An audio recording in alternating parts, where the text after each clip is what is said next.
Hi everyone, I'm Jenny P. Alejandro, your teacher in TLE Food Processing 9. Today, we are going to talk about one of the most essential learning competencies, and that is performing acetic acid, lactic acid fermentation, and pickling of vegetables. In the previous lesson, you have learned about wine processing. What are the steps in processing wine? Very good! First is extraction, number 2 is fermentation, 3 is aging, and 4 is clarification. What is extraction? Extraction is the act of eliminating juice from the fruits. And what is the most important phase of wine processing? Aging is the most important phase of wine processing. The flavor, aroma, and color of the wine develops in that period. Before we move on to our next topic, let us have a game. I will show you some pictures and guess what are the pictures all about. Are you ready? So this is the first picture, the second picture, and the third picture.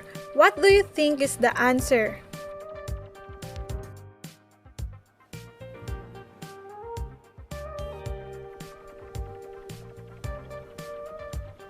Time is up! The answer is vinegar. Today, we are going to talk about vinegar. What is vinegar? Vinegar is the condiment made from various sugary and starchy materials by alcoholic and subsequent acetic acid fermentation. The bacteria are responsible for the fermentation is the Acetobacter. The word vinegar has its origin in the Latin words for sour wine.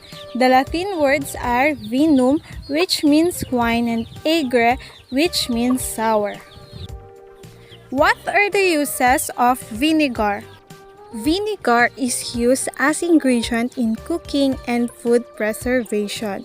It is also used as cleaning agent and disinfectant.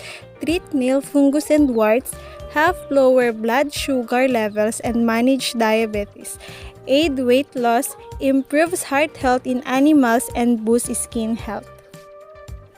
There are different kinds of vinegar according to the Crisco company. Vinegar varieties vary greatly from country to country. Here in the Philippines, we use some of our local products in making vinegar such as banana, pineapple, rice, cocoa, and sugar cane. Today, I am going to show you how to make a vinegar using apple fruit following the standard procedures in making vinegar. Apple vinegar is a vinegar made from fermented apple fruit and used in salad dressings, marinades, vinaigrettes, food preservatives, and chutneys. Apple vinegar is enriched with vitamins B, C, and acetic acid, which enhances the absorption of vital minerals from the foods we eat and slow down the conversion of carbohydrates into sugar. Vinegar is produced either by a fast or slow fermentation process. Slow methods are used in traditional vinegars, where fermentation proceeds over the course of a few months to a year. Fast methods add mother of vinegar or bacteria culture to the source liquid before adding air to oxygenate and promote the fastest fermentation. What is a mother of vinegar? Mother of vinegar is a substance composed of a form of cellulose and acetic acid bacteria that develops on fermenting alcoholic liquids, which turns alcohol into acetic acid with the help of oxygen from the air. Today, we are going to make apple vinegar applying the slow method. Are you ready? Okay, let's do this! Hi everyone! Before we start making the apple vinegar, here are some of the reminders we should always remember. We should always remember to wear our PPEs. Here are the tools and materials we are going to use. Sterilized jar, spoon, clean cloth, knife and chopping board, and measuring cup.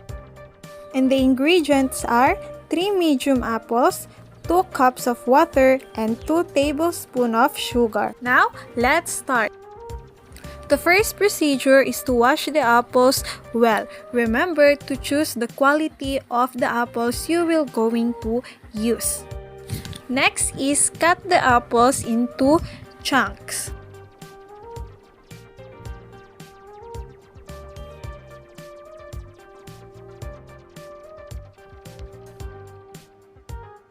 Remember to always be careful in handling your knives to avoid cuts. Next is put the apples into a sterilized jar.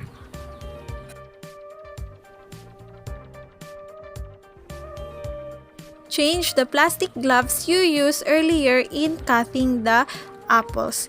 It will prevent food contamination.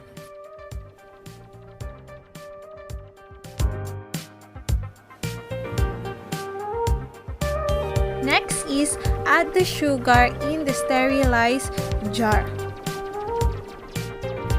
After that, add the water.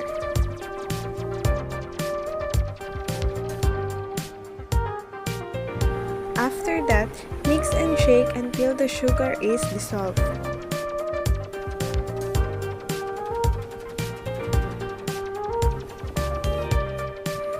Then, cover the jar with breathable cloth and secure it with a rubber band. Then, put the jar somewhere it can rest undisturbed to ferment. And ta-da! This is now ready for fermentation. Let it sit in the dark area at room temperature for 1 to 2 weeks. Use a stick to push them down to rotate them so they all can shift to be under the brine. Cover and put it back to ferment. This step is very important to prevent bad mold growth. Doing this, bad mold never has a chance to grow. When you notice some fizz and a significant amount of bubbles on the surface, strain out the scraps and compost them. Repeat the process of pushing and turning the apple pieces every day if you can. After 1 month, the first fermentation is done. Strain it with a non-metallic strainer. The liquid has not fully developed to apple vinegar yet. Transfer it to a glass container and lightly close the lid. It still needs some air to ferment. Put it somewhere it can rest undisturbed for the second fermentation for another 3 to 4 weeks. After 4 weeks, the liquid has turned into finished vinegar. It smells like vinegar without any alcohol and it tastes so good. If you like clear vinegar, strain it through a few layers of cheesecloth. Keep the sediment to eat separately. Bottle it tightly, close the lid, and keep it in a cupboard. Now, it is your turn. I hope that you watch the procedures in making apple vinegar carefully.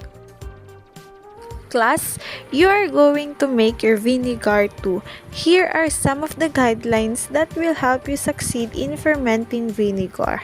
First is, always wear your PPEs. Second is, follow the exact recipe. And lastly, follow the procedures accurately. You will be guided and graded using this rubric. All the steps and procedures are followed according to standard procedures. Demonstrate the skills with the speed and accuracy. That will be 20 points. The selection of raw materials and appropriate selection of equipment, tools, and utensils. That will be 10 points.